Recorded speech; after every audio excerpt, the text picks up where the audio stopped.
Hey everyone, it's Mark Sargent, and you can thank Anthony Riley for sending me this video. He said, hey, you should really narrate this because there's only music. Yeah, this is really important. This is some footage that was shot about 2 years ago in Santa Barbara, California, off the beach. And let's just zoom right into it and take a quick look. So this is another version of the oil rig observation. So the camera is placed in the guard railing between cafe and restroom showers, and you're going to look here. When we look at the elevation, it is set at 8 feet. So Google Earth reads this as 8 feet off of the water, which is a little higher than the 1 foot camera stuff that we did earlier. And then we're going to draw a line to the first platform, which is called platform C, which is directly out in front of it. And then another one a little bit off to the right, which is platform habitat.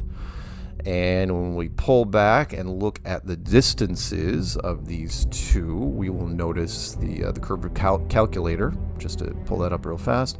And then remember, this was shot October 23rd, 2017, so over 2 years ago at sunrise.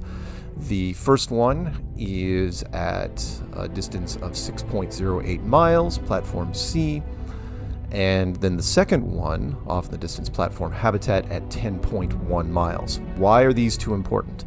Well, because at 8 foot elevation, the globe Earth's horizon should be less than 3.5 miles, meaning the horizon should be in front of these things. 29 feet of habitat should be blocked by the curvature in front of these objects. And yet, all of the habitat is visible, even with some compression.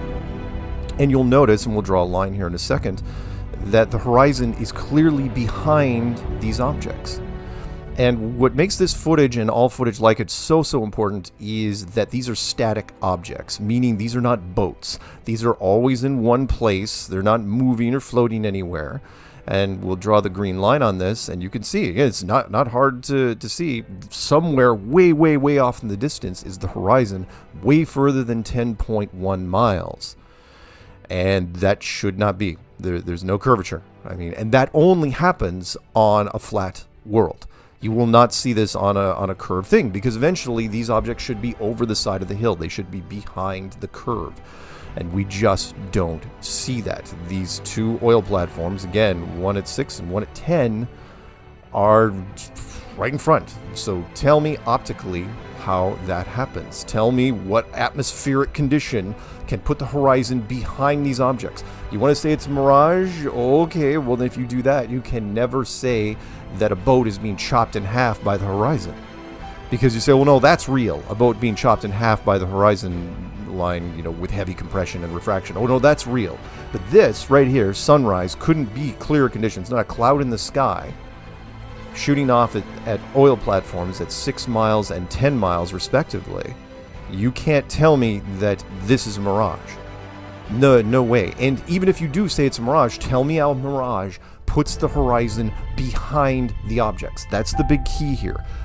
Do this with any sort of piece of paper. Bend it in half. Put 2 dots on the other side. Tell me how the horizon is behind those dots. If it's a globe, it cannot be. So again, share this with your friends. Show people, look, this is one of the globe killers, but it's going to take people a little while to understand it. Which is what you're looking at here is objects that are in front of the horizon, which is clearly a long way behind it. But these objects can't be if it's a globe Earth.